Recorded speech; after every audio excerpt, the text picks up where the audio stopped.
Hello friends, and welcome to another mystery. Today's video, I tell you the Patterson and Gimlin story about their famous footage of a female sasquatch. So, sit back, relax, and let's get the scare over. The story of Roger Patterson and Bob Gimlin's famous Bigfoot encounter begins with Roger Patterson, a rodeo rider and amateur filmmaker from Yakima, Washington. Patterson had a long-standing interest in the legend of Bigfoot, inspired by stories of large, hairy, ape-like creatures that reportedly roamed the forests of the Pacific Northwest.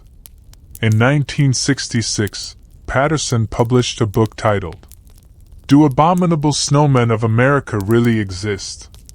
This book detailed numerous accounts and sightings of Bigfoot and helped solidify Patterson's interest and belief in the creature's existence. Bob Gimlin, a friend and fellow Yakima resident, was a skilled outdoorsman, horse trainer, and rodeo rider. Although less convinced of Bigfoot's existence than Patterson, Gimlin was intrigued by the idea and agreed to accompany Patterson on an expedition to gather evidence of the creature. In the fall of 1967, Patterson and Gimlin embarked on an expedition to Bluff Creek, California, a remote area in the Six Rivers National Forest known for Bigfoot sightings. Bluff Creek had gained notoriety in the 1950s and 1960s as a hotspot for Bigfoot activity, with numerous reports of large footprints and sightings of a mysterious, hairy creature. The two men set out on horseback, equipped with camping gear, supplies, and a 16mm camera that Patterson had rented for the trip. They hoped to document any evidence of Bigfoot they might encounter, including footprints, sounds, and, if they were lucky, the creature itself. On October 20th, 1967, Patterson and Gimlin were riding along Bluff Creek when they encountered something extraordinary. As they rounded a bend in the creek, Patterson's horse suddenly reared, startled by something ahead. Patterson struggled to regain control of his horse and was thrown to the ground. As he scrambled to his feet, he saw what had spooked his horse, a large, bipedal creature covered in dark, reddish-brown hair. Patterson quickly grabbed his camera and began filming. He described the creature as being about 25 feet away, standing next to the creek. The creature appeared to be a female, based on the visible breasts, and stood approximately 6.5 to 7 feet tall.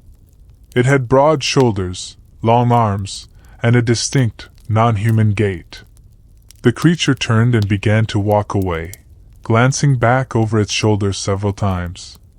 Patterson continued filming, capturing about 59.5 seconds of footage as the creature moved across the creek bed and disappeared into the tree line. Bob Gimlin, who had been riding behind Patterson, witnessed the entire event. He described the creature in similar terms and corroborated Patterson's account of the encounter. Gimlin, who had his rifle ready, chose not to use it, as their goal was to gather evidence, not harm the creature. Gimlin followed the creature on horseback but lost sight of it as it entered the dense forest. After the encounter, Patterson and Gimlin inspected the area where the creature had walked. They found several large footprints in the soft sandy soil of the creek bed. The footprints measured approximately 14.5 inches in length and had a distinct, human-like shape with visible toes. Patterson and Gimlin used plaster of Paris to make casts of the footprints, preserving them as evidence of the creature's presence. These casts would later be examined by various experts and enthusiasts, contributing to the ongoing debate about the authenticity of the encounter. Upon returning to civilization, Patterson and Gimlin had the film developed and began sharing their story with the public. The footage, now known as the Patterson Gimlin film, quickly became one of the most famous pieces of purported Bigfoot evidence. The film shows the creature walking across the creek bed, turning its head several times to look back at the camera. The quality of the footage is somewhat grainy, but the creature's movement and appearance are clearly visible. The film has been subjected to extensive analysis and scrutiny over the years, with opinions divided on its authenticity. The Patterson Gimlin film has been the subject of intense debate since it first came to light. Supporters argue that the film provides compelling evidence of Bigfoot's existence, pointing to the creature's anatomy, movement, and the difficulty of replicating such a convincing hoax in 1967. Experts in various fields, including primatology, biomechanics, and special effects, have examined the film. Some have concluded that the creature's movements and proportions are consistent with those of a living, non-human primate, while others have suggested that the film could be a clever hoax involving a person in a costume. One of the most vocal critics of the film is zoologist Bernard Uvelmans, who argued that the creature's proportions were inconsistent with those of known primates, and that the film was likely a hoax.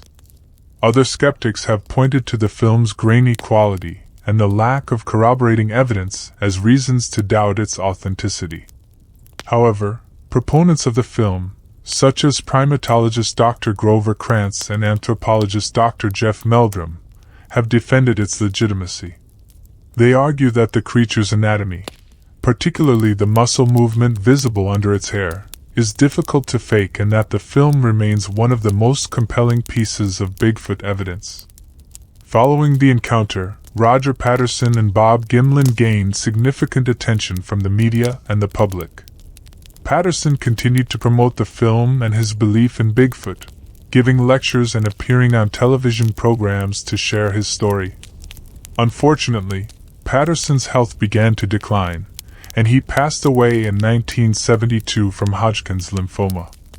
Until his death, Patterson maintained that the encounter was genuine and that the creature in the film was a real Bigfoot, and he had done so until the day he passed. Bob Gimlin, on the other hand, initially avoided the spotlight, preferring to return to his quiet life in Yakima. However, over the years, he became more willing to share his story and defend the authenticity of the encounter. Gimlin has attended numerous Bigfoot conferences and events, where he has recounted the details of the encounter and answered questions from skeptics and believers alike. The Patterson Gimlin film remains one of the most iconic and controversial pieces of evidence in the field of cryptozoology.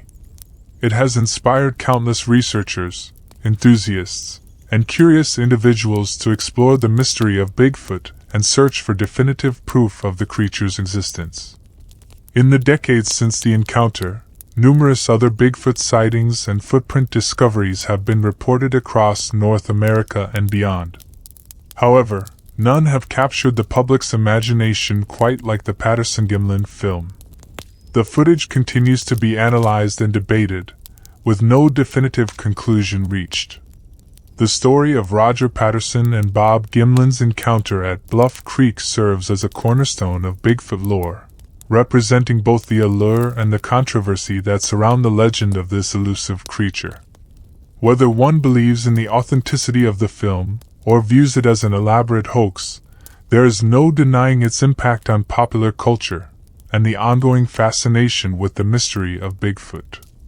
The story of Roger Patterson and Bob Gimlin's Bigfoot encounter is a tale of adventure, intrigue, and controversy. It highlights the enduring allure of the unknown and the human desire to explore and understand the mysteries of our world.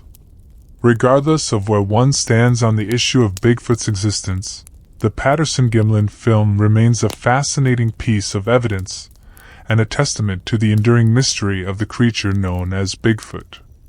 So, what are your thoughts on the Patterson Gimlin film, and do you think it is in fact legit?